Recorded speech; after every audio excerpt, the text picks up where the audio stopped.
Olá, pessoal! No vídeo de hoje, nós vamos falar sobre conjuntos enumeráveis e não enumeráveis. Vai ser uma aula bastante teórica, com muitas demonstrações, mas que vão nos revelar fatos importantes e até surpreendentes sobre o conjunto dos números reais.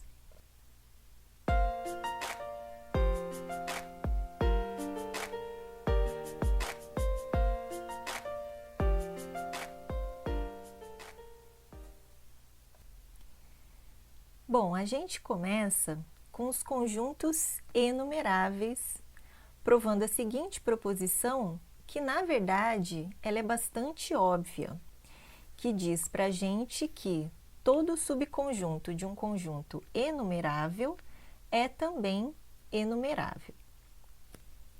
Então, para a gente provar, a gente toma então A, um conjunto enumerável, e B, um subconjunto de A. O que a gente quer é provar que esse B também vai ser enumerável.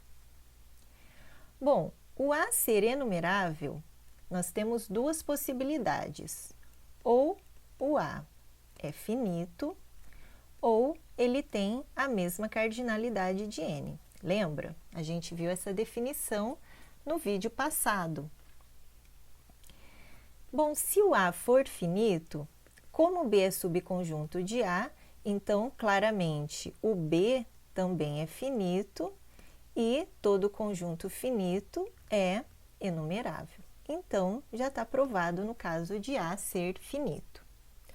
Agora, no caso de A ter a mesma cardinalidade de N, nós temos duas opções.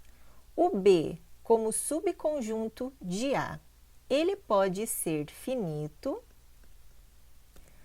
ou ele pode ser infinito. O que a gente quer provar é que, de qualquer forma, ele vai ser enumerável. Então, B finito também não tem nada a provar. Finito já é enumerável por definição, né? Agora, o que resta é, então, a gente provar que, nesse caso aqui, em que B seja infinito, ele seja um infinito de que forma? Com a mesma cardinalidade que N. Então, o que a gente tem que mostrar é que, supondo que A seja infinito com a mesma cardinalidade que N, então o B, que vai ser infinito, também vai ter a mesma cardinalidade que N, tá bom? Então, vamos lá. Se o nosso A, como a gente está considerando aqui, tem a mesma cardinalidade do que N, lembra que a gente viu no vídeo passado que isso significa que a gente pode listar os elementos de A como uma sequência. Então, a gente pode falar que ele é da forma x1, x2, a gente enumera, lembra? Esse é o primeiro elemento, esse é o segundo, esse é o terceiro, né? E vai, e assim por diante. Então, a gente tem todos os elementos de A listados em uma sequência. E aí, a gente vai fazer o seguinte. A gente vai chamar de N1 como sendo, a gente vai testando assim, ó. O x1, ele está em B ou não está em B? Se ele não estiver, vai para o próximo. x2 está em B ou não está em B? Terceiro, aí se ele não estiver, vai para o outro. x3, ele está em B ou não está em B? E vai fazendo assim até encontrar o primeiro que esteja em B. E aí, esse primeiro, a gente chama o índice de N1. Então, vai ser o elemento xN1 como sendo aquele primeiro elemento da lista em ordem crescente que tal que xN1 seja um elemento que pertence a B. Então, aqui para trás, nenhum dos elementos pertencem a B, tá? Então, a gente toma aqui N1 como sendo o menor inteiro positivo, tal que xN1 seja um elemento pertencente a B. E aí a gente continua esse processo. O próximo elemento pertence a B ou não? Não, vai para o próximo. E esse pertence a B ou não? Não, vai para o próximo. E vai fazendo isso até chegar no próximo elemento da lista. O índice a gente chama de N2, que é o próximo elemento da lista de A, tal que xN2 seja um elemento de B. Então, entre esses dois aqui, também não tem nenhum elemento que pertence a B. Depois desse, esse é o próximo. Então, esse aqui vai ser chamado de segundo elemento de B. Então, N2 vai ser o menor inteiro positivo maior do que N1, tal que xN2 seja um elemento de B. E aí a gente continua esse processo, não pertence, não pertence, não pertence a B, até chegar o próximo elemento que pertence a B.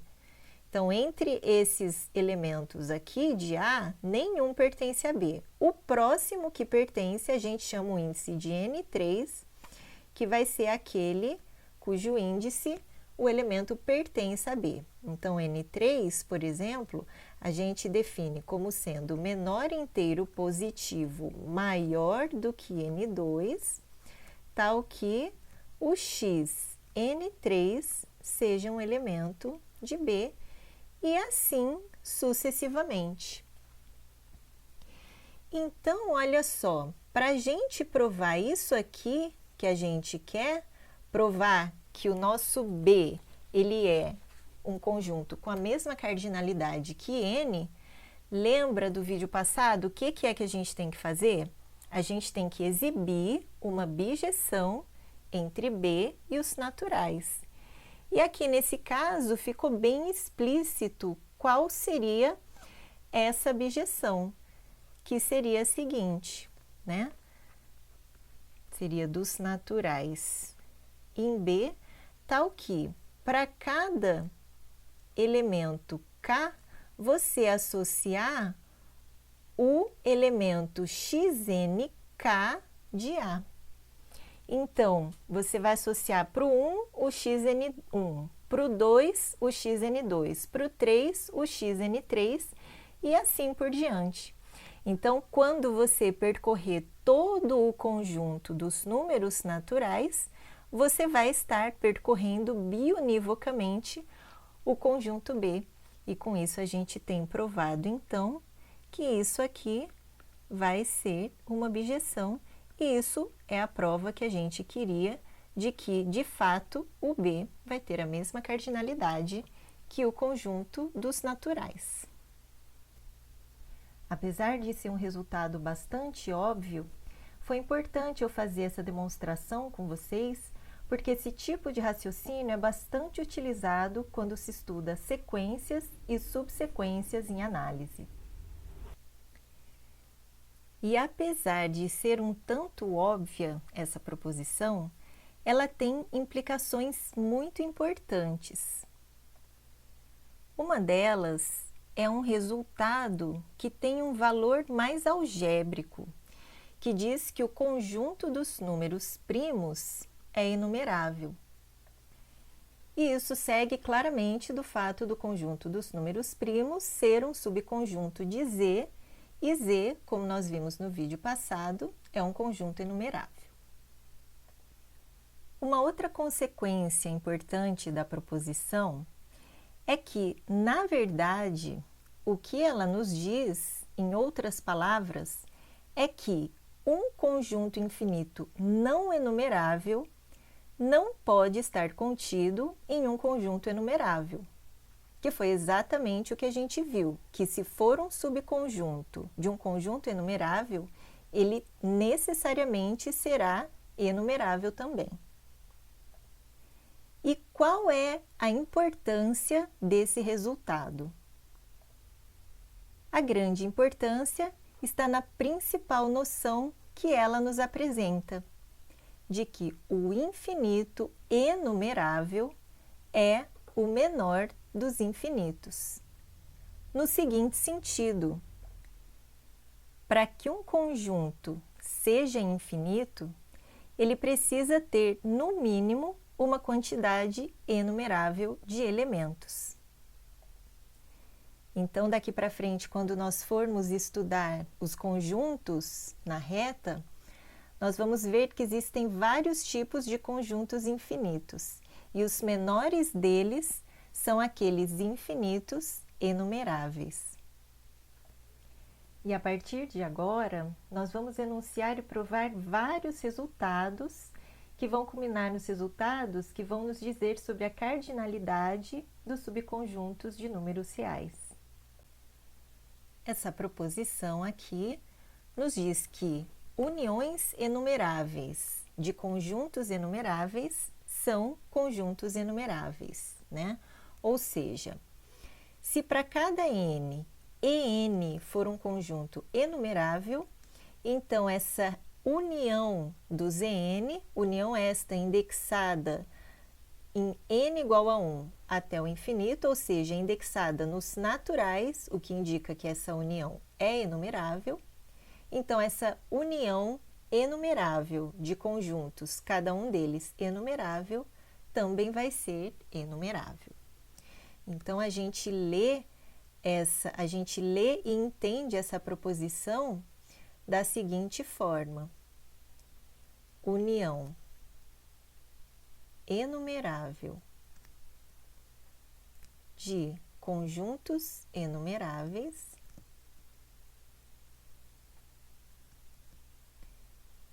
é enumerável.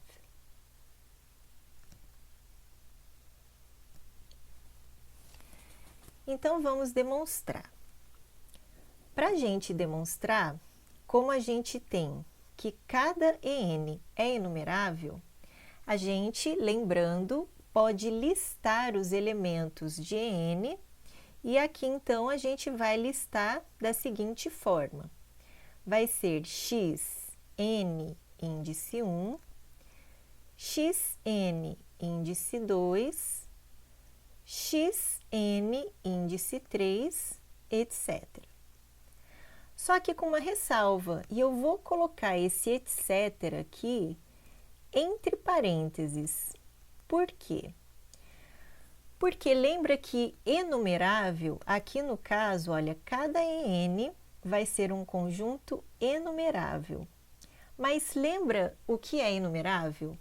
Enumerável pode ser ou finito, conjuntos finitos também são enumeráveis, né? Ou então com a mesma cardinalidade dos naturais. Então, essas reticências aqui pode indicar que essa lista é uma continuação infinita ou não, que ela vai continuar até um certo índice finito e depois vai acabar, ok?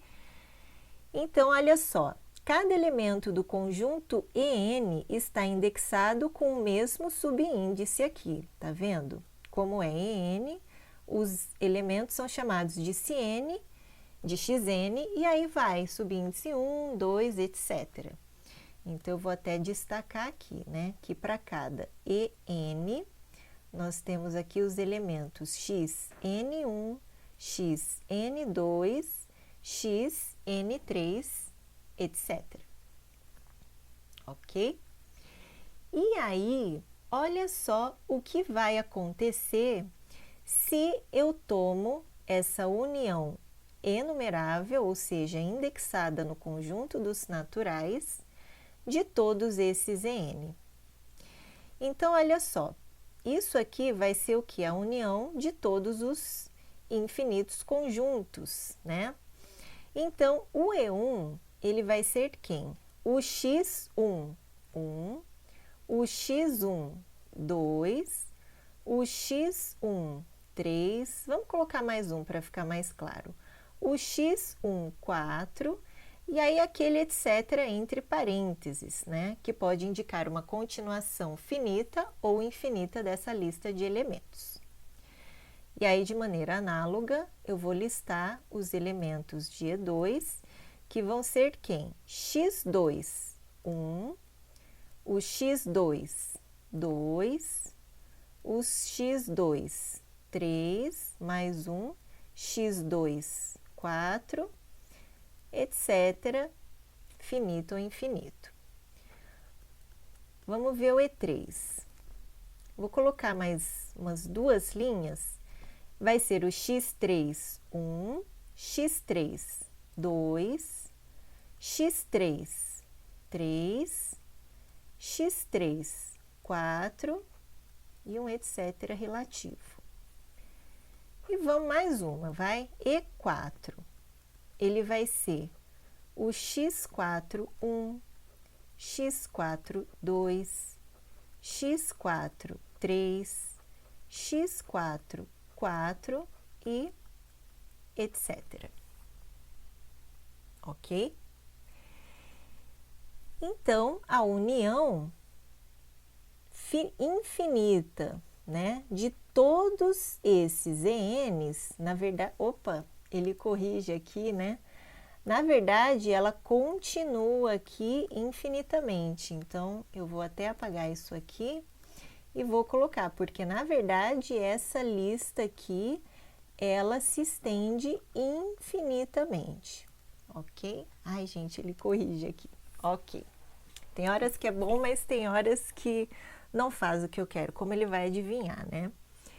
Enfim, e aí, olha só, a ideia é que a gente consegue enumerar toda essa união desses infinitos conjuntos seguindo uma certa lógica. Lembra que enumerar é falar de uma certa maneira que vai te indicar qual vai ser a ordem, né? Em que sequência os elementos desse conjunto todo aí, que seria essa união infinita de todos os ENs, irão aparecer.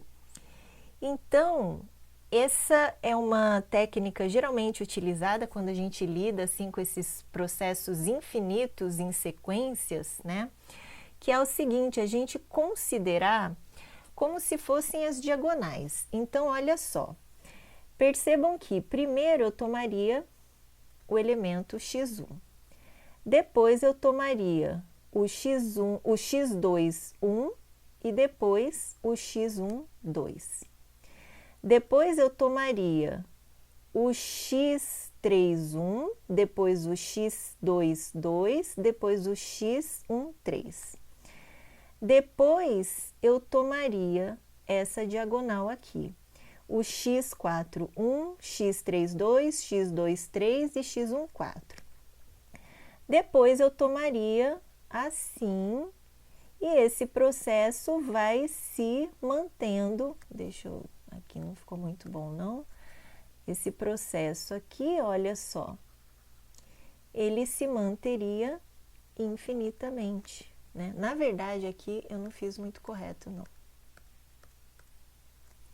Porque aqui, ó, ele vai, não para aqui não, ele continua se tem continuação ou não, né? Aqui também, ele iria desde aqui de baixo, iria aqui e iria continuar aqui até onde tivesse elemento, tá? E assim por diante. E fala assim, nossa, né, mas esse negócio aí dessas diagonais aí fica muito confuso, né? Eu teria que fazer um gráfico, né, para entender. Na verdade, elas seguem um padrão muito lógico.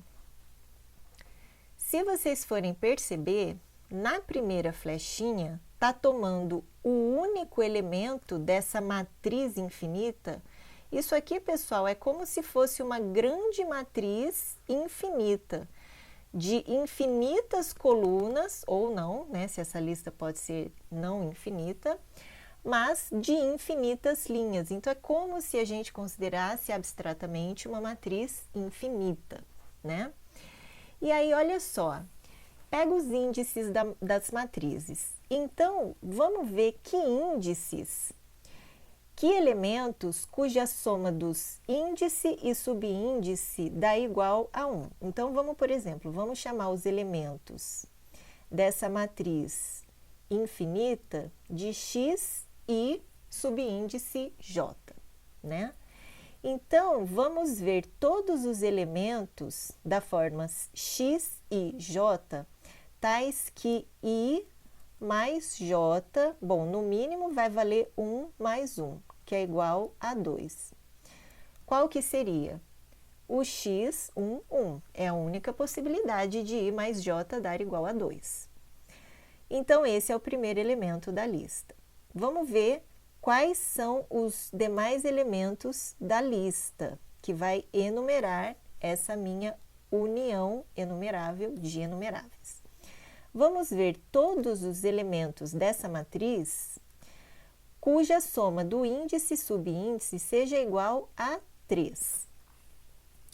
Então, vamos lá. O 3 ele pode ser obtido como 2 mais 1 ou 1 mais 2. Então, a gente pega em ordem decrescente do i. Então, vamos convencionar de que, então, a gente vai tomar esse i aqui em ordem decrescente. Claro que a gente sempre vai começar aqui com o i igual a 3, não, o i igual a 3 menos 1, né? E o j igual a 1, né? Se a ordem é decrescente e o j em ordem crescente, claro que a gente sempre vai começar desse número menos 1 e o j a gente sempre vai começar do 1. Então, vamos ver mais exemplos aqui de flechinhas para ficar mais claro. Vamos ver que elementos dessa matriz infinita tem o índice mais o subíndice dando igual a 4. Então, eu tenho as possibilidades 3, 1, 2, 2 e 1, 3. Então, tá vendo, ó? O índice i, que é o primeiro índice, ele sempre vai, ó, a gente quer que a soma dê igual a 4. Então, ele sempre está indo do 4 menos 1, que é o 3, 2, 1. Enquanto que o subíndice, ele vai em ordem crescente. 1, 2, 3. Tá vendo? Olha só o que aconteceu aqui, ó. A gente queria que a soma desse 3 nessa flecha aqui. Então, a gente começa de 3 menos 1, que é 2, 1, ordem decrescente. E o subíndice em ordem crescente, 1, 2. Vamos ver agora quais são os elementos dessa matriz infinita, tais que a soma do índice com o subíndice dê igual a 5. Então, lembrando, a gente vai começar com o índice de 4 em ordem decrescente, 3, 2, 1. E o subíndice em ordem crescente, 1, 2, 3, 4. Tá vendo? E claro, né? Para quando a soma i mais j igual a 2, a única possibilidade é o índice ser 1 e o subíndice também 1. Então, olha só. Deixa eu descer aqui um pouquinho. Deixa eu até colocar aqui, né? Que essa chave aqui também ela vai infinitamente. Então, olha só como é que ficaria a lista. Com i mais j igual a 2. Então, a gente só tem o x, 1, 1. Então, fazendo de cabeça, né? Sem ter que fazer essa diagonal maluca, construir. Opa, ele corrige. Então, tá bom. Então, vamos lá. Isso aqui, i mais j igual a 2. Vamos i mais j igual a 3. x2, 1, x1, 2. Então, isso aqui seriam os elementos tais que i mais j igual a 3. Vamos ver igual a 4. Então, começa 3, 1. Aqui, né, vai em ordem decrescente. Então, vamos lá, vamos fazer só. O índice vai 3, 2, 1. E o subíndice, ele cresce de 1, 2, 3. Tá vendo? Aí, esses aqui são a lista que estão seguindo um padrão de ordem, né? Como ela é construída. Isso aqui são todos elementos que i mais j igual a 4. Então, olha só, sem eu estar enxergando aqui essa outra flecha, Ah, não, essa outra flecha tem também, né? Os elementos tais que o índice e o subíndice dê igual a 5. Então, vai começar 4, 3, 2, 1. E o subíndice? 1, 2, 3, 4. Então, esses elementos aqui são em ordem, uma ordem que está seguindo um certo padrão, todas as possibilidades tais que o índice mais o subíndice dê igual a 5. E agora sim, né, eu não tenho essa outra flecha aqui, mas qual é a ordem lógica delas, né? Seria o quê? 5, 4, 3, 2, 1. E o subíndice? 1, 2, 3, 4, 5. E aí, esses seriam, então, todos os elementos da matriz infinita, cuja soma dos índices mais os subíndices daria igual a 6. E assim por diante.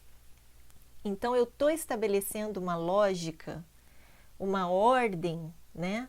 Para esses elementos, eu estou enumerando todos os elementos dessa minha união enumerável aqui? Estou. De que forma? Tudo isso aqui que a gente está fazendo em uma ordem lógica, sequencial, seguindo um padrão, é para falar o seguinte, olha só, esse daqui vai ser o primeiro elemento, esse vai ser o segundo, esse vai ser o terceiro, esse o quarto, quinto, sexto, sétimo, oitavo. Eu estou conseguindo enumerar a minha lista infinita, a minha matriz infinita? Estou. Esse aqui é o 11º, 12º, 13º, 14º, 15º e assim sucessivamente. Então, a gente percebe que, seguindo esse processo lógico, nós encontramos uma função que enumera os elementos dessa união enumerável de conjuntos enumeráveis. E isso equivale a estabelecer uma bijeção entre essa união enumerável e o conjunto dos naturais. Essa proposição que a gente acabou de demonstrar é usada também para provar o seguinte resultado, que se você tiver um conjunto ômega enumerável, então o produto cartesiano ômega vai ser também enumerável. Então, para provar esse resultado, a gente lembra primeiro que um conjunto enumerável, de novo, ele pode ser finito ou pode ter a mesma cardinalidade que os naturais, ok? Então, vamos analisar primeiro o caso finito. Então, digamos que ômega tenha n elementos. Então, nesse caso, ômega cartesiano ômega vai ter n² elementos e que, portanto, também vai ser finito. E nesse caso já está provado que ele é enumerável por ser finito. Então, a única situação que a gente precisa analisar, então, é quando o ômega tiver a mesma cardinalidade que os naturais, ok? Bom, para analisar esse caso, então, se o ômega tem a mesma cardinalidade dos naturais, a gente pode, lembrando, listar os elementos de ômega sequencialmente numa lista x1, x2, etc. E aí o ômega cartesiano ômega é o conjunto dos pares ordenados, onde ambas as coordenadas estão em ômega. Então, de maneira geral, a gente pode escrever que são os elementos da forma xi, xj, onde i e j são naturais, ok? Então, olha só, suponhamos que a gente fixe uma segunda coordenada, fixa um certo xk, fixado, tá? Só que aí a gente deixa livre a primeira coordenada, ok? Então, a gente faz só o i variar.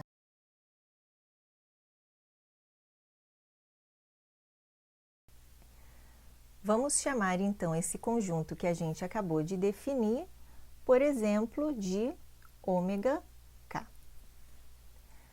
Bom, primeiramente, a gente vai observar que o ômega k é inumerável, porque, de fato, né, ômega k é o conjunto do quê? Dos pares ordenados em que só a primeira coordenada varia. A segunda coordenada é um xk fixado.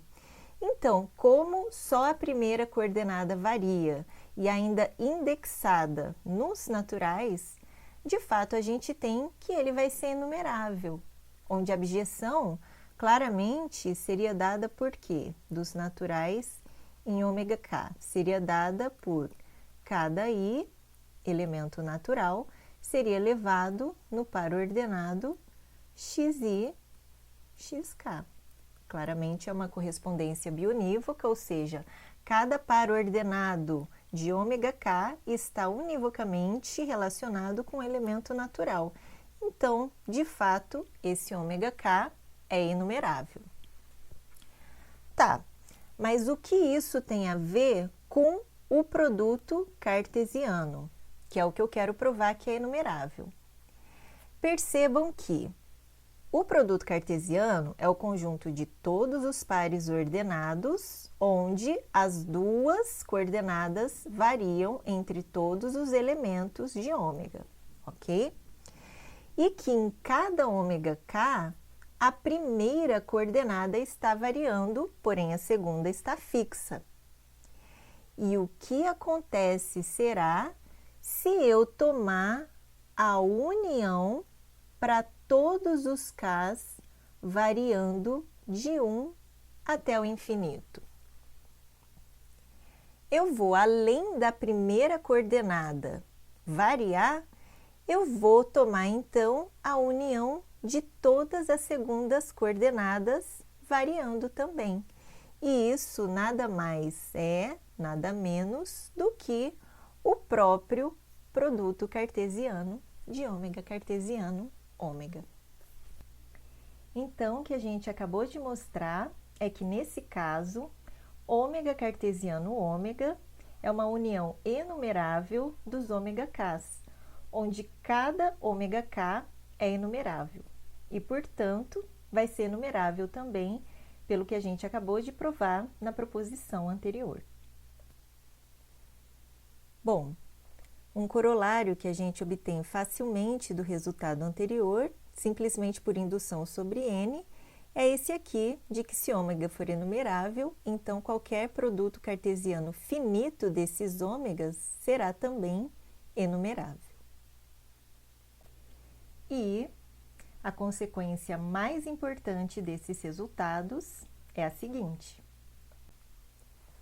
o conjunto dos números racionais é enumerável. Então, para a gente provar esse resultado, a gente nota, então, primeiramente, que todo elemento dos racionais, ele pode ser escrito como uma fração irredutível, onde A e B pertencem aos inteiros, ok? Então, essa visão aqui faz com que a gente possa enxergar o conjunto dos racionais como mergulhado como um subconjunto de Z cartesiano Z. De que forma? Se a gente considera essa função aqui dos racionais em Z cartesiano Z, onde cada fração irredutível A sobre B seja levada no par ordenado A, B de Z cartesiano Z. Então, é muito fácil a gente provar que claramente essa função aqui é injetora e, portanto, a gente mergulha os racionais dentro de z cartesiano z via essa identificação de cada fração irredutível em Q como se fosse um par ordenado em z cartesiano z. E assim, identificando o conjunto dos racionais como um subconjunto de z cartesiano z, como o z nós vimos que é enumerável, e, portanto, z cartesiano z é enumerável, como o produto cartesiano de enumeráveis, que nós acabamos de ver, um subconjunto de um conjunto enumerável vai ser, portanto, enumerável, de acordo com, acho que foi a primeira proposição que a gente provou no vídeo de hoje. Então, com isso, a gente tem provado, então, que o conjunto dos racionais é enumerável. Então, nós sabemos até agora que os naturais, os inteiros e os racionais, e claro, todos os seus subconjuntos, são subconjuntos enumeráveis dos reais. E sabemos também que os infinitos enumeráveis são o menor tipo de infinito que existe. Agora, olha só o próximo resultado que a gente vai provar. Nós vamos provar que o intervalo aberto 0, 1 é não enumerável. Ou seja, esse pequeno intervalo de 0 a 1 é um tipo de conjunto infinito muito maior do que os naturais, os inteiros e até mesmo que todo o conjunto dos racionais. O que pode parecer um fato surpreendente para os leigos à primeira vista, mas não para nós, porque nós vimos no vídeo passado que o 0, 1 e os reais têm ambos a mesma cardinalidade.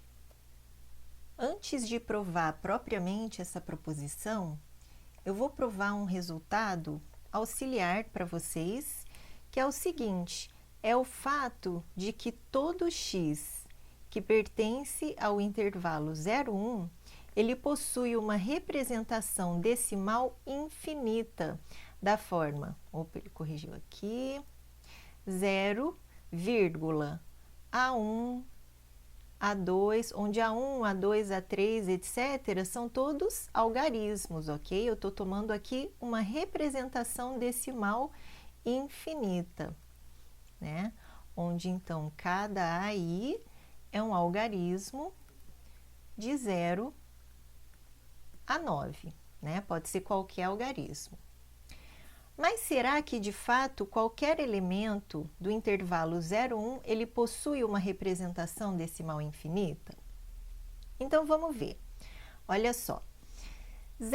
O x pertencente a 0, 1, ele pode ser um x irracional, nesse caso não tenho que provar, né? Todo número não racional, irracional, ele possui uma representação decimal infinita.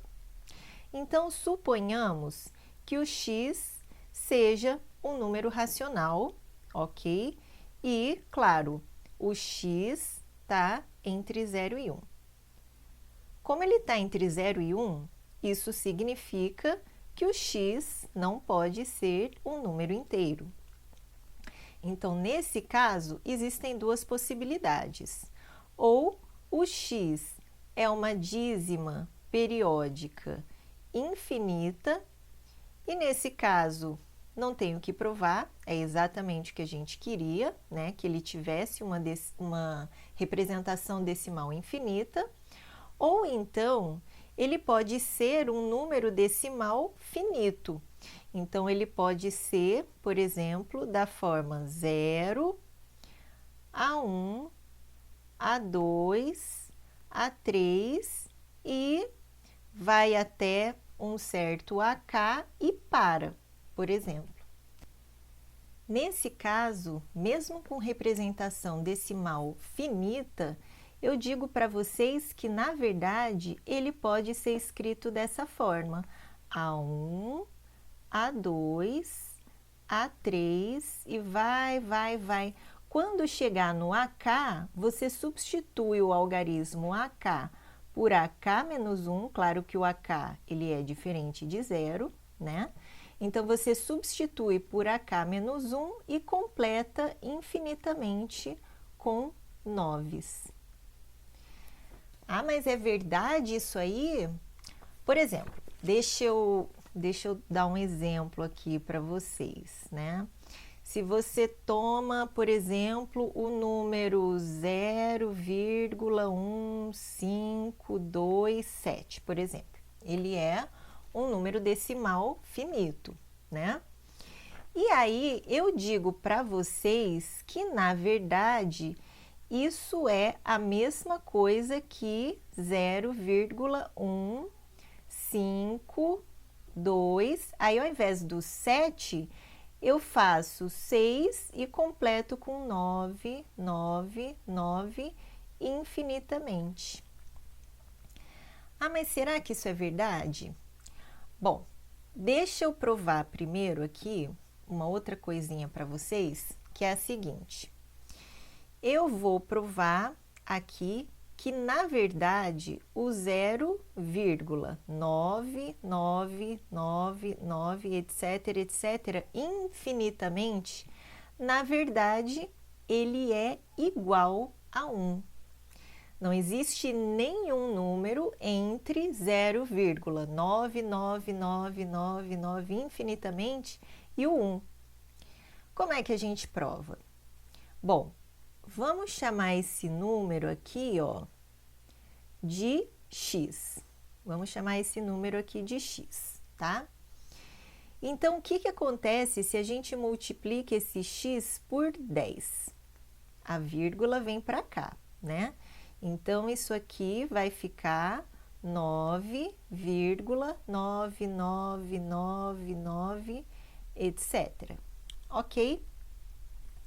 E isso aqui é igual a quê? É igual a parte inteira é 9, mais 0,9999, etc. Certo? Mas olha aqui quem que é esse elemento aqui. Esse elemento aqui é o que a gente chamou de x, não é? Então, isso aqui é igual a 9 mais x. Então, olha só a expressão que a gente chegou. A gente chegou à expressão de que 10x é igual a 9 mais x, portanto, 9x igual a 9 e, portanto, o x é igual a 1. Legal, né, pessoal? É legal que sempre quando eu dou essa aula presencialmente, o pessoal fica assim, não se conforma, fica inconformado mesmo. Fala, não, professora, não é igual. Mas como não? Não, é porque depois lá da última casa, depois do infinito, pode ter alguém. Não, não tem depois da última casa infinita, né? Essas e outras coisas são aqueles fatos inusitados, né, que ocorrem no mundo infinito. Então, vamos voltar lá para a gente provar, então, aquilo que a gente queria, né, que é a igualdade disso com isso aqui. Então, vamos tomar isso aqui, né, e vamos provar que, de fato, isso aqui é igual à representação decimal original. Então, olha só.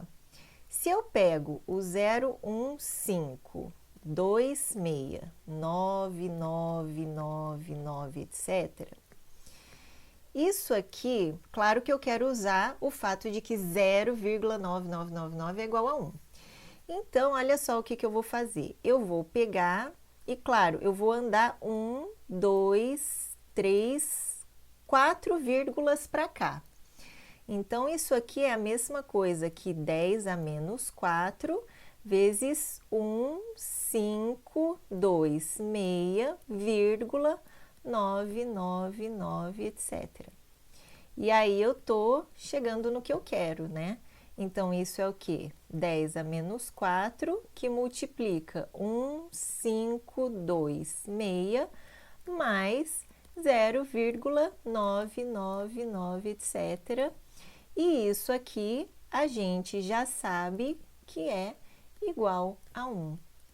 Então, já deu para ver que, de fato, a gente vai chegar na igualdade. Então, ó, 1526, que seria 1526, mais 1 é 1527, né? E, de fato, se você divide 1527 por 10 à quarta, então você vai obter, de fato, 0,1527. Ok, pessoal? Então, com isso a gente provou esse fato original, né, que a gente queria provar, de que todo número no intervalo 0, 1 possui uma representação decimal infinita, tá bom? Então, agora a gente vai provar, de fato, o resultado de que o intervalo aberto 0, 1 não é enumerável. Então, a gente supõe, por um absurdo, né, que o 0, 1 seja enumerável. Bom, supondo que ele é enumerável, então, a gente pode enumerar os seus elementos, como uma lista sequencial. Então, digamos que ele vai ser enumerado da forma x1, x2, x3, x4, etc. E aí, então, né, claro, cada elemento desse é um elemento do intervalo 0, 1, e agora a gente vai usar aquele resultado que a gente acabou de provar, né? A gente vai usar o fato de que cada elemento desses daqui possui uma representação decimal infinita daquela forma. Então, a gente vai usar essa representação dessa forma. Aqui eu vou escrever que ele é um x1, 1. Lembra que a gente já usou esse tipo de raciocínio usando índice e subíndice. x1, 2, x1, 3, x1, 4, etc, etc, etc. São as representações decimais infinitas desses números aí, ok? De cada um deles. Então, vamos supor que o x2 tem uma representação decimal infinita da forma 0,x2, 1, x2, 2, x2, 3, x2, 4, etc, etc, etc. Meu x3 vai ser da forma 0,x3, 1, x3, 2, x3, 3, x3, 4, etc, etc. Deixa eu fazer só mais um, vai? Não, acho que não precisa não, tá bom? E assim por diante, né? Agora que vem o pulo do gato, tá? Olha só. Vamos prestar atenção nos elementos dessa diagonal aqui, olha só, que são da forma x e y. Então, olha só, x1, 1, x2, 2, em que o índice e o subíndice sejam iguais, x3, 3, e claro, né, se eu tivesse feito x4, 4, x5, 5, iria continuar nessa diagonal, ok? Deixa eu descer aqui um pouquinho. Esse processo aqui, de você considerar os elementos diagonais, ele é chamado processo diagonal de Cantor, tá? É bem famoso esse tipo de raciocínio aqui que a gente vai fazer. Então, olha só, para cada i, ok? Eu vou escolher um BI como um algarismo entre 1 e 8, ou seja, ele não pode ser nem o 0 e nem o 9, tá? Então, ele pode ser qualquer algarismo entre 1 e 8, mas que seja diferente daquele elemento diagonal correspondente. Então, ele tem que ser diferente do x e y, ok? E a gente vai tomar, então, o seguinte elemento. A gente vai tomar um elemento x que vai ser da forma 0, B1, B2, B3, aqui não tem vírgula não, B3, B4, etc, etc. Ou seja, que tenha essa representação decimal infinita. Ok? Então, vamos ver o que acontece de especial com esse número x, né? Que a gente define dessa forma. Então, primeira coisa, por que a gente escolheu os algarismos BIs de forma que eles sejam diferentes dos algarismos da diagonal? Olha só, será que o x pode ser igual ao x1, né? Se ele fosse igual ao x1, esse primeiro algarismo aqui seria igual a x11. Só que, na verdade, o primeiro algarismo do x é B1. O resto eu não sei, mas eu sei que o primeiro é um B1 e o B1 é diferente do x11. E o resto, não sei, mas se o primeiro algarismo dele já não é igual, então, na verdade, eu tenho que o x não é igual ao x1, ok? Vamos ver se ele é igual ao x2. Bom, se ele fosse igual ao x2, ele ia ter todos os algarismos da representação decimal infinita iguais. Mas eu sei que o segundo algarismo da representação decimal dele, do x, é o B2, olha aqui. Mas eu sei que o B2 é diferente do x22. Então, aqui, eu sei que o segundo algarismo do x é diferente do segundo algarismo do x2. Então, pronto, o x não pode ser igual ao x2. Da mesma forma, o x pode ser igual ao x3? Não, porque o terceiro algarismo do x, olha só, é o B3. E o B3 é diferente do terceiro algarismo do x3. Então, com isso, o que a gente vai concluir? Que o x, ele é diferente, esse x aqui definido dessa forma aqui, ele é diferente de todos os elementos que enumeram o conjunto 0, 1. Se a gente supõe, para uma contradição, que o 0, 1 seja enumerável por essa lista aqui. Então, a gente supôs que o 0, 1 é um intervalo enumerável e que os seus elementos são esses daqui.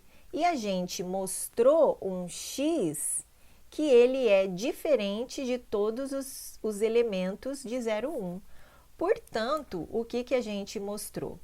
Se, olha só, se o x ele é diferente de todos os xis para todo o i, isso significa que o x ele não pertence ao intervalo 0, 1, porque, na verdade, o intervalo 0, 1 são todos esses elementos. Ok? Então, tá bom. Então, vamos guardar essa informação aqui, que ela vai ser importante para a gente. Tá bom? Tá. Agora, vamos ver, por outro lado, outras informações sobre esse x aqui. Olha só como que ele é escrito. Ele tem a representação decimal da forma 0, B1, B2, B3, B4, etc. Ou seja, a princípio, ele é um número que está entre 0 e 1, ok? Então, primeira informação que a gente obtém, já que ele tem essa representação decimal infinita aqui, tá? Bom, vamos ver outra informação que a gente pode obter.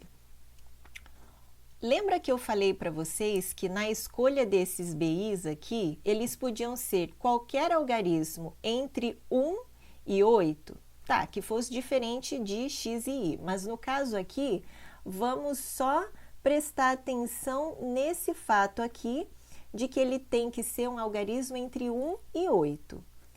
Então, olha só, como todos os BIs são diferentes de 0, então isso significa que o x não pode ser o 0,0000, que seria a representação decimal infinita do zero, né? Ou seja, o x não pode ser 0, ok? Outra coisa, como ele vai só de 1 até 8, então, na verdade, os BIs são todos diferentes de 9. Então, o x também não pode ser 0,9999, etc., que, como a gente acabou de provar, é igual a 1. Ou seja, o x também não pode ser 1. Então, pessoal, disso aqui, a gente tem o quê?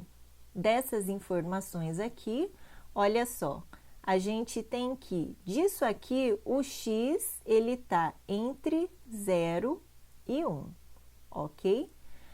Mas a gente tem que o x está no intervalo fechado 0, 1, mas não pode ser nem o 0 e nem o 1. Ou seja, a gente tem que o x tem que estar, então, no intervalo aberto 0, 1. Mas olha só o que acontece com isso aqui que a gente acabou de ver aqui em cima. Então, a gente obtém, ao mesmo tempo que o x é um elemento do intervalo aberto 0, 1 e não é um elemento do intervalo 0, 1. E é isso que nos dá a contradição que a gente queria. Então, o absurdo foi a gente provar inicialmente que a gente pode enumerar o conjunto 0, 1. E com isso a gente prova, então, que o 0, 1 é não enumerável. Bom, com isso, a gente obtém também esse resultado importante aqui de que o conjunto dos reais é não enumerável. Claro, né? Pelo que a gente acabou de ver, a gente viu que o 0, 1 é não enumerável. E a gente sabe o quê? Que o 0, 1, claro, é um subconjunto dos reais. Então, se os reais fossem enumeráveis, a gente acabou de ver no começo desse vídeo que todo subconjunto de um subconjunto enumerável é também enumerável. Então, se R fosse enumerável, o 0, 1 também seria enumerável, e a gente acabou de ver que, na verdade, ele é não enumerável. Então, recapitulando mais uma vez, nós vimos até agora aqui o conjunto dos naturais, dos inteiros e dos racionais, e todos os seus subconjuntos, são subconjuntos enumeráveis dos reais. E vimos também que o intervalo 0, 1 e os reais são conjuntos não enumeráveis. Então, a pergunta que eu deixo para vocês pensarem um pouquinho é: e o conjunto dos números irracionais? Pensa um pouquinho, pausa o vídeo, analisa todos os resultados que nós vimos nesse vídeo, que vocês terão plenas condições de responder se o conjunto dos irracionais é enumerável ou não enumerável. E a resposta, para quem pensou um pouquinho, e também para quem não pensou, é essa daqui. O conjunto dos números racionais é não enumerável. Tenho certeza que todos vocês acertaram, quem parou para pensar um pouquinho. E para quem não parou, qual que seria a justificativa para o fato dos irracionais serem um conjunto não enumerável? A justificativa é essa aqui, né? Os reais é o quê? É a união dos conjuntos racionais com o conjunto dos irracionais. E nós já sabemos que o conjunto dos racionais é enumerável.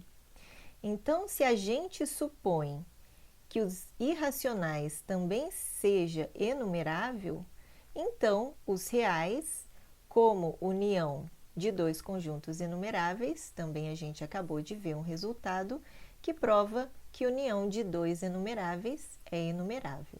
E os reais são um conjunto não enumerável. Então, na verdade, os irracionais também têm que ser não enumeráveis. Ok, pessoal? Então, contrariando aquela falsa ideia que a gente tem de que os irracionais são um conjunto muito reduzido da reta, a gente pensa que irracionais tem um aqui, outro ali. Quem que tem de irracional? É só o π, o e, o raiz de 2, raiz de 3, algumas raízes, né? Então, é um número irracional aqui, outro ali. Não, na verdade, é muito pelo contrário.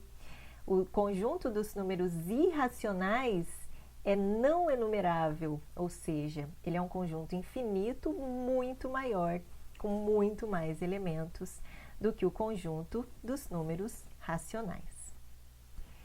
E com isso, então, a gente encerra o estudo dos conjuntos enumeráveis e não enumeráveis. E no próximo vídeo, a gente vai começar, então, a falar sobre a topologia da reta. Espero que tenham gostado e até a próxima!